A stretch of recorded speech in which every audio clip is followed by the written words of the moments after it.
el doctor Ramírez Erazo. Pero si él continúa en esos ataques, no, mi estimado doctor, le voy a cantar la verdad en su oportunidad, para que el pueblo conozca quién es usted.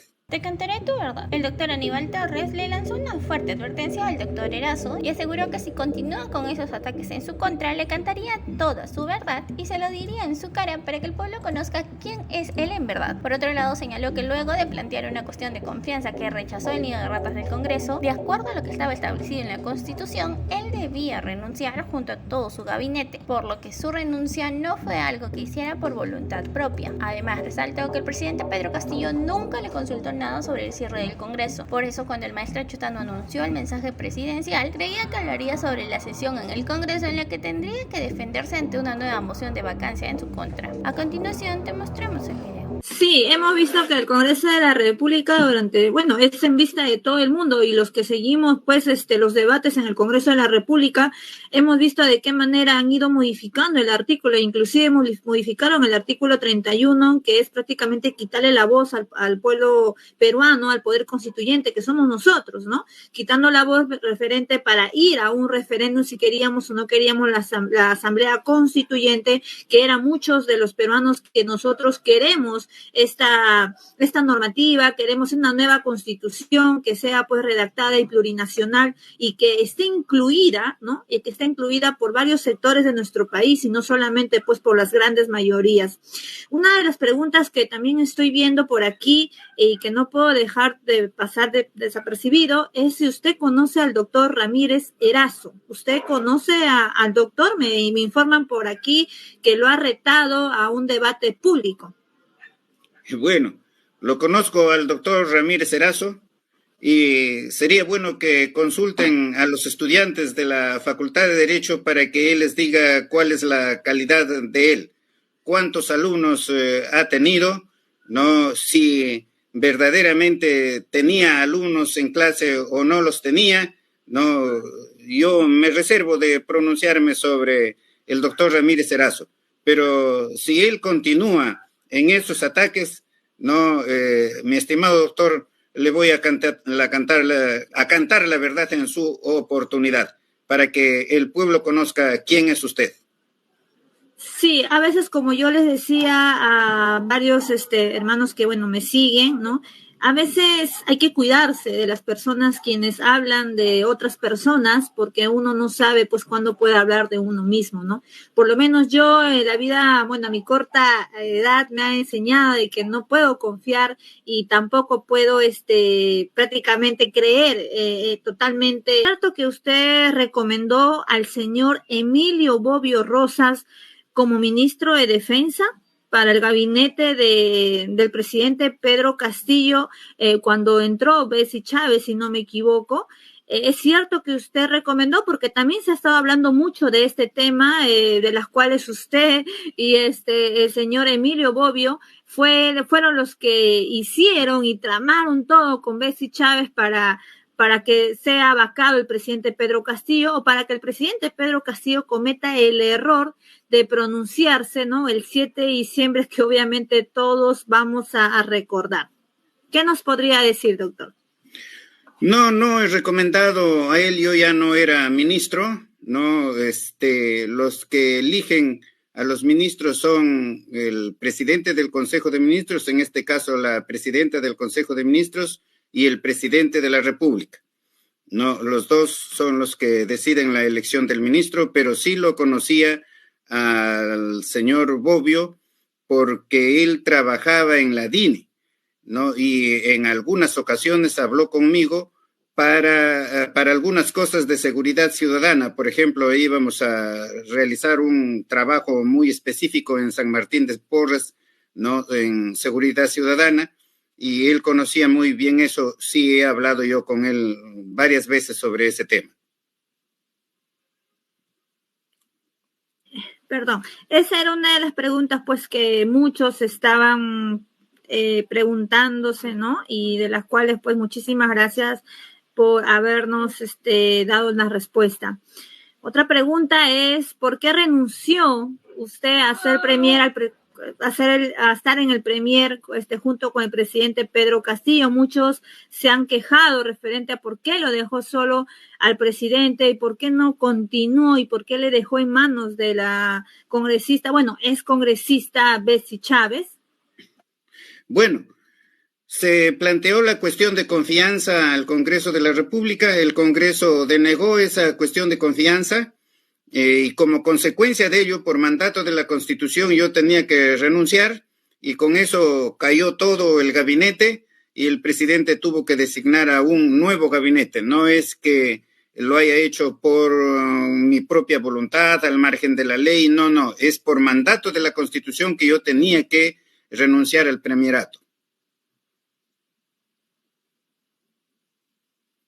No le escucho. Okay. Nos trasladamos al 7 de diciembre, algo que muchos hemos estado con esa incertidumbre dentro de nuestra cabecita. ¿Por qué no verificó lo que el presidente Pedro Castillo estaba leyendo antes de dar el mensaje a la nación? Usted en ese momento era su asesor, ¿por qué no verificó o se dio cuenta en ese momento qué es lo que estaba o qué pretendía hacer el presidente Pedro Castillo? Muchos no creen que usted, Betsy Chávez, no tenían conocimiento de nada, ¿no? Como le vuelvo a repetir, muchos piensan y siguen pensando, por lo que estoy viendo en los comentarios, algunos, no todos, porque otros me comentan de que ya les queda un poco más claro el panorama, pero siempre hay otras personas que, no se dejan cegar, ¿no? Y siguen pensando y siguen en la postura de que usted sabía lo que el presidente Pedro Castillo estaba leyendo y el acto que iba a cometer. ¿Por qué no verificó, doctor Aníbal Torres, usted siendo abogado, catedrático, asesor del presidente en el momento que él estaba leyendo el mensaje? Bueno, yo no tenía facultad, para leer el mensaje. Ni siquiera tenía yo facultad para poderle pedir al presidente si tenía mensaje escrito, porque en ese momento no sabía si tenía mensaje escrito, para pedirle el escrito para revisarlo ni nada por el estilo. Yo no era ministro, yo ya era simplemente un asesor de la presidencia del Consejo de Ministros y en esa calidad el presidente, por supuesto, en otras ocasiones me ha llamado para consultarme, pero en este caso nunca me consultó nada. Ese día el presidente se tenía que presentar al Congreso para contestar este planteamiento de una tercera vacancia presidencial y yo pensé, por supuesto, lo normal, que el mensaje a la nación iba a ser sobre su presentación al Congreso. Además, imaginé en ese momento que si iba a dar un mensaje a la nación, pues eso lo han acordado con todos los ministros, cuando menos con todos los ministros han revisado el mensaje. Ya después se ha determinado que tampoco lo ha tratado con el resto de ministros, que el día anterior, en la tarde, se habían reunido ellos. Yo no he participado de esa reunión, yo no era ministro, no tenía esa capacidad para pedirle el mensaje y leerlo. Lo que ha dicho un ministro, en ese sentido, de que él lo hubiese quitado el mensaje y lo hubiese roto el mensaje, probablemente está diciendo la verdad, probablemente él tenía esa facultad, él tenía ese poder, yo no lo tenía, yo no podía hacer eso. Leyó el mensaje y por supuesto al final dice que cierra el Congreso y otras instituciones del Estado. Me sorprendió enormemente eso. Terminó de leer el mensaje, ingresaron una serie de personas al local, a la habitación donde el presidente leyó el mensaje. Entre ellos entró, recuerdo, el ministro Salas, el ministro Roberto Sánchez, otras personas a las que desconozco, Pero leyó el mensaje y cuando ingresaron esas personas, yo me acerqué y le pregunté, le dije, porque la lectura del mensaje ya implicaba un golpe de Estado, pero un golpe de Estado se hace con la fuerza, no se hace sin la fuerza.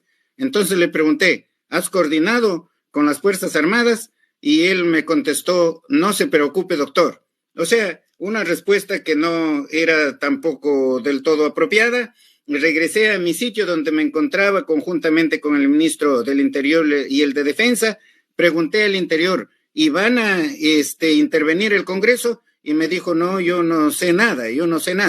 Le pregunté al ministro de Defensa, que es precisamente Bobbio, si van a salir las Fuerzas Armadas a la calle, y me dijo, a mí no me han dicho nada.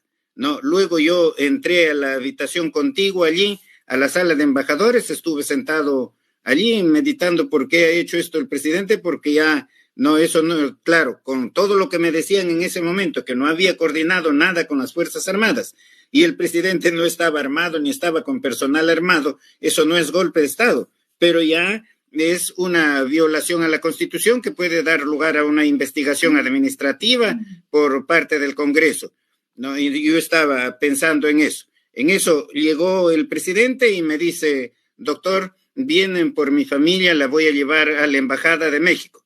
Y yo lo que le contesté es, te acompaño. Todo lo demás es lo que es de conocimiento público.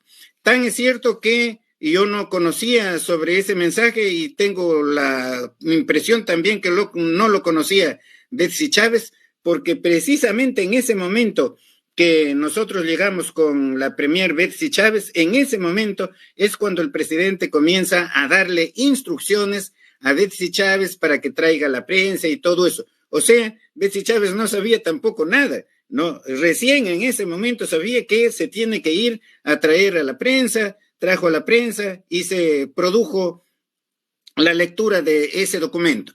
De manera que, como se puede ver, allí el golpe de Estado que está calificado en el Código Penal como rebelión no existe, no existió golpe de Estado, no hay rebelión, no fue destituido ningún órgano del Estado, el presidente de la República no asumió ninguna función de los otros órganos del Estado, no asumió las funciones del legislativo, no presentó ningún proyecto de ley, ni siquiera intentó presentarlo porque no presentó siquiera un proyecto de ley sobre la asunción de esas funciones legislativas. No hubo nada, eso no es un golpe de Estado. Pero ya el problema se hizo. Y, por supuesto, eso me causó muchísima preocupación. ¿Y tú qué opinas de las declaraciones de Aníbal Torres? ¿Crees que si no hubiera dejado el premierato, Pedro Castillo seguiría siendo el presidente? Déjanos tu opinión en los comentarios y comparte este video para ayudarnos a que esta información llegue a más personas.